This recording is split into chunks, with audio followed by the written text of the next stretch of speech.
Right, all praises and blessings to Yahweh Bahashem, Yahweh Shai, Bahasham, Racha HaKodash.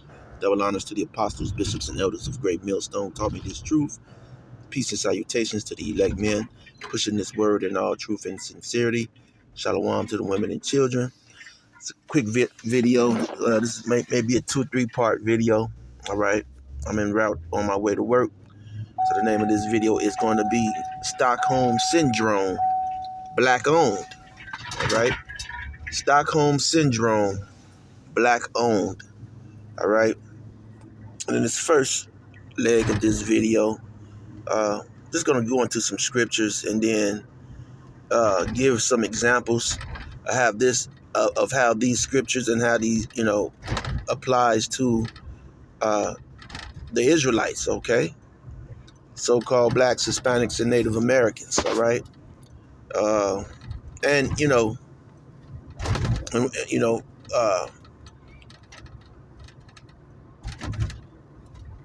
may have people who don't look like a so-called black, Hispanic, or Native American who may actually also be an Israelite, all right, through the seed of their father. Okay? Not by their mother, but by their father, all right? So,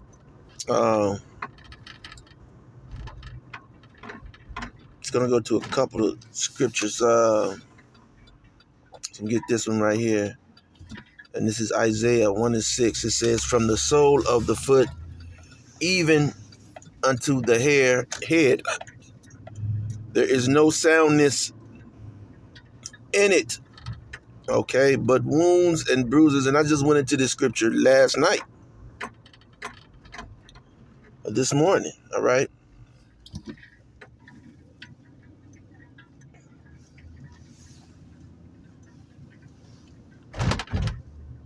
There is no soundness in it, but wounds and bruises and putrefying sores. They have not been closed, neither bound up, neither mollified with ointment, all right? And I just went into this scripture this morning, or rather last night. I forget. But, I have to, go in onto the so-called black woman on this one. All right. Start off with her. All right. With her. Okay. Not her, but her. H-U-H. All right. Her.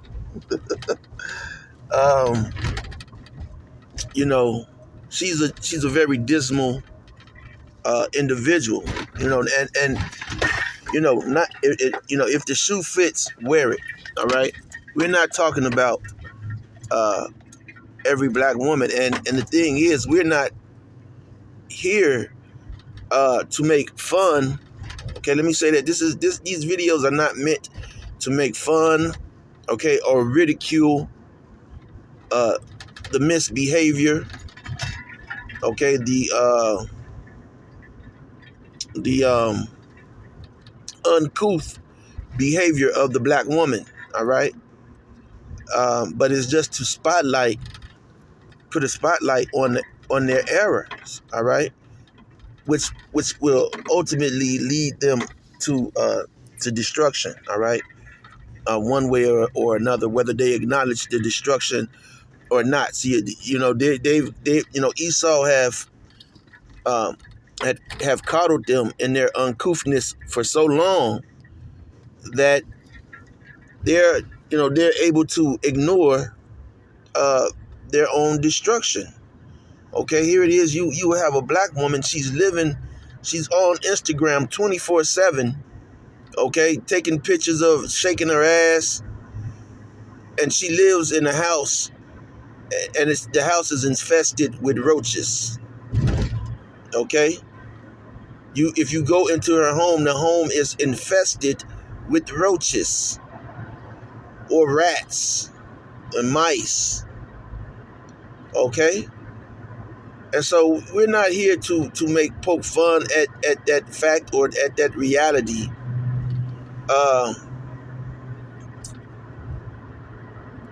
We're here to try to, offer the ointment. okay, which is the knowledge and truth of Yahweh Bahashem, Yahweh Shai, all right, of the scriptures, all right. So, you know, over and over again, we look at the so-called black woman here in America, okay, the Southern Kingdom, okay, and what does she do?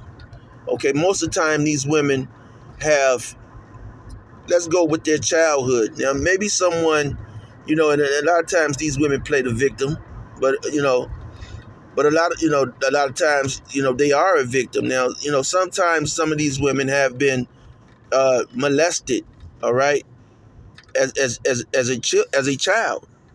And a lot of times that molestation comes from, you know, their parent, okay, who allowed them to be around a person who, you know, may be off into that type of thing, you know, with pedophilia and molesting of of children, okay? And it's a, you know, and that's why it's called Stockholm Syndrome, black owned, because guess what, man? These black women, they don't, you see, they'll have, you know, they'll date a molester, okay? They'll date a pedophile, you know, a man who is in and out of prison, okay? Who, you don't know what that man goes through. Listen, someone who goes in and out of jail, they have no accountability like you. They don't have to pay any bills. You know, they may get out and stick somebody up, and you know, maybe have money for a couple of months, and then they're back in jail, because living on the outside of jail is rough for a lot of these individuals who lack responsibility. But what does the black woman do? This is the type of person who she chooses to be with. She chooses to be with the gangbanger. All right, that sounds funny, you know. And not just, you know, any gangbanger, but the murderous, okay, the murdering gangbanger, all right? The drug dealer. Okay, here she was. Now here it is. She grew up, you know, her family was destroyed, may have been destroyed because of drugs, because of violence. And what does she choose to bond with? The same individuals. She bonds with the murderer. She bonds with the drug dealer. Now we all know, okay, as adults, okay, once you make it past 25 years old, okay, for the most part, you know that selling drugs is not the way. Okay, you may make some money off of selling drugs. Okay, maybe you're able to pay a bill or two, okay, for a certain period of time. But we understand that is not the way. But not the black woman. Okay? All of these savage ways that have been taught and brought onto our people, okay, by the so-called white man, that is what the so-called black woman gravitates to, and to continue the cycle. She doesn't try to refresh the cycle. You know, she may have grown up with, you know, her father was killed when she was a baby. You know, there's a lot of girls like that, man. Okay, they're going to grow up fatherless. A lot of boys, they're going to grow up fatherless. Their fathers have been shot, taken out by gun violence, by violence, period, due to drugs or whatever. But guess what?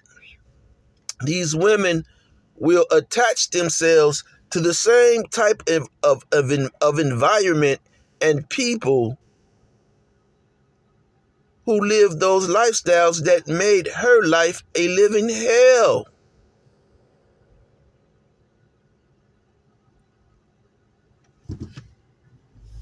And And it's ridiculously impossible for these women to say there's no good black men out there, or likable black men out there.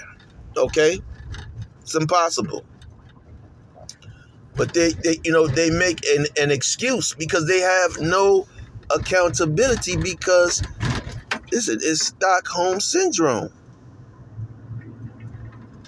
It's Stockholm syndrome. These women, they don't, for the most part, most of them, they don't cook meals. Okay, a lot of them don't know how to cook or clean.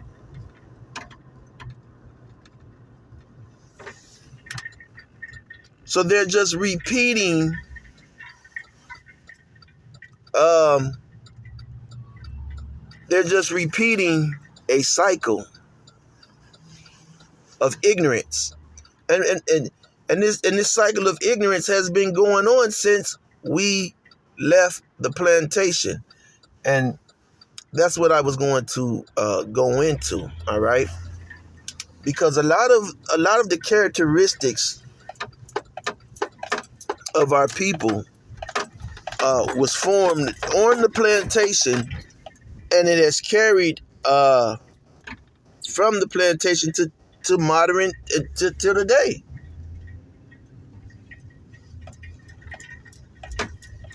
And Esau hasn't addressed it. No one has addressed it. It's just occurring. It's just going on. All right. Um,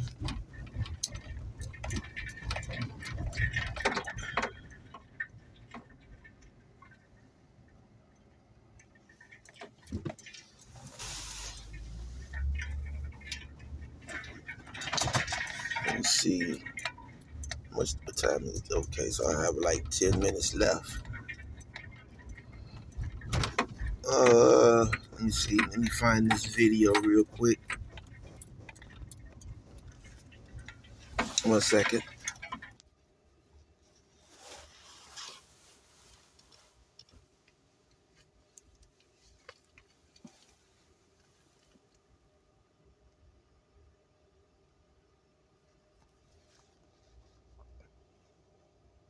Okay, they wouldn't let me share this to my page, all right?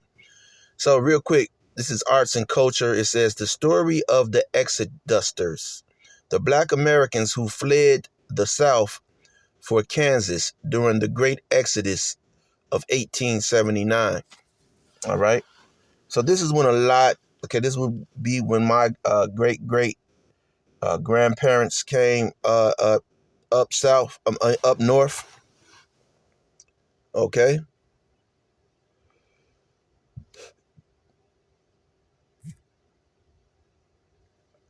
And so what you have to understand is, okay, the ones who came north, okay, uh,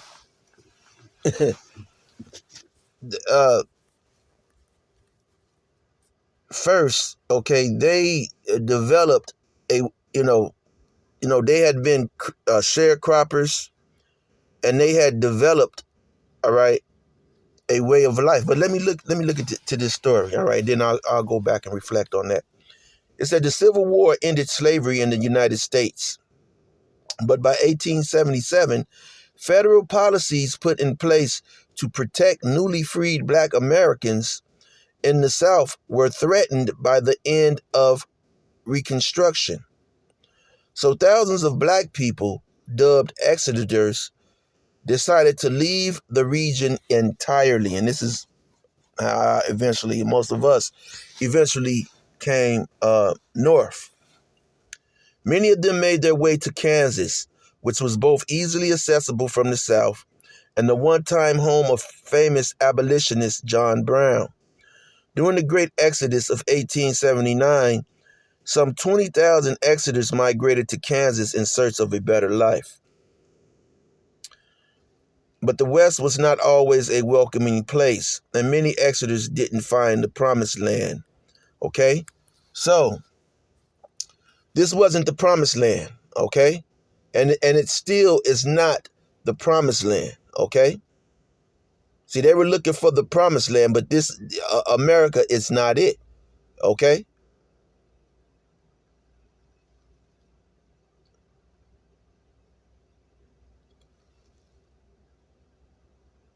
Steamboat captains refused to carry black passengers up the Mississippi River, while white communities were often unwelcoming or outright hostile, and there was little support for the Exodus once they arrived. Okay? Yet many of them settled in Kansas, even establishing new all-black towns. And these towns ended up outperforming the white towns. Okay? And so you know what happened then. Okay? But even with, a story like this, look at how many likes that it has. Okay? 399 likes, 62 comments. All right. And I'm gonna go back and explore this article. Okay, Lord willing. I'm not gonna be able to get into all of it now. All right. But let's look at some of these comments real quick. I got a little time. Okay.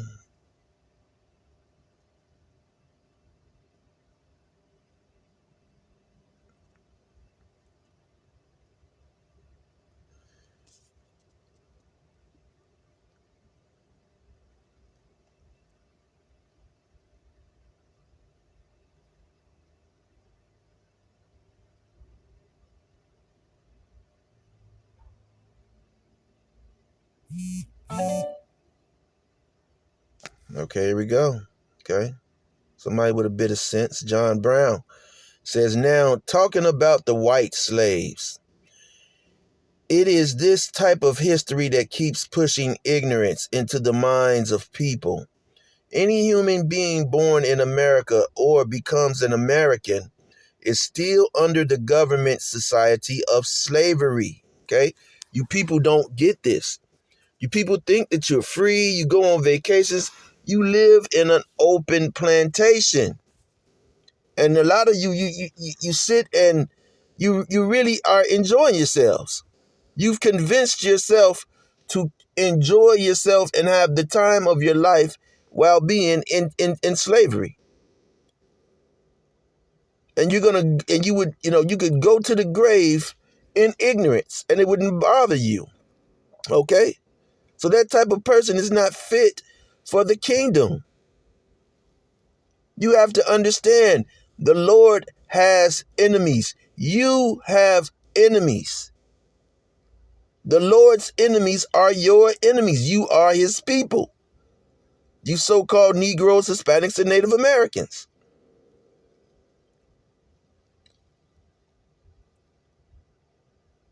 So it says, under the government society of slavery, hate, racism, and control.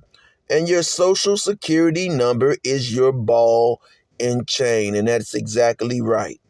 That's why you have some white people, so-called white people who are Edomites, they're getting their full SNAP benefits, while you so-called black and brown people are not.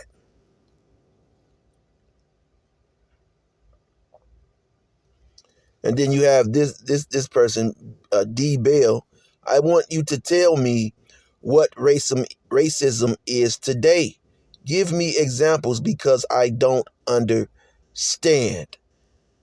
So you have Jake walking around retarded, man. You have our people walking around not even knowing that they're in slavery. They don't even know what racism is.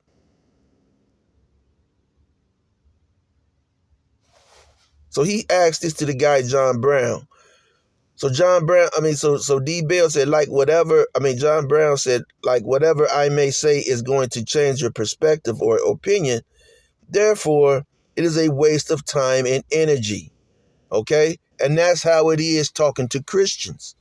That's why, talking to Christians, talking to some of these people who, they don't believe in God.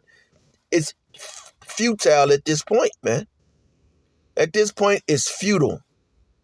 There's too much evidence and information out, but these people, you could show it to them, you could tell them, they're going to stick with what feels comfortable to them.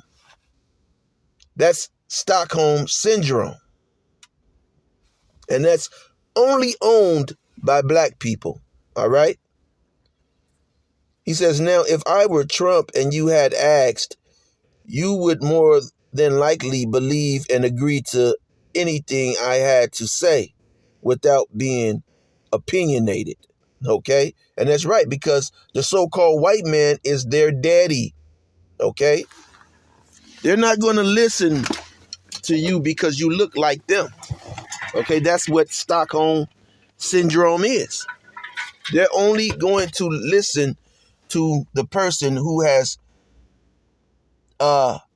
really kept them in poverty, impoverished, in oppression. Okay? So this is going to be part 1 of this video, and Lord willing, I'll be able to come back with more videos.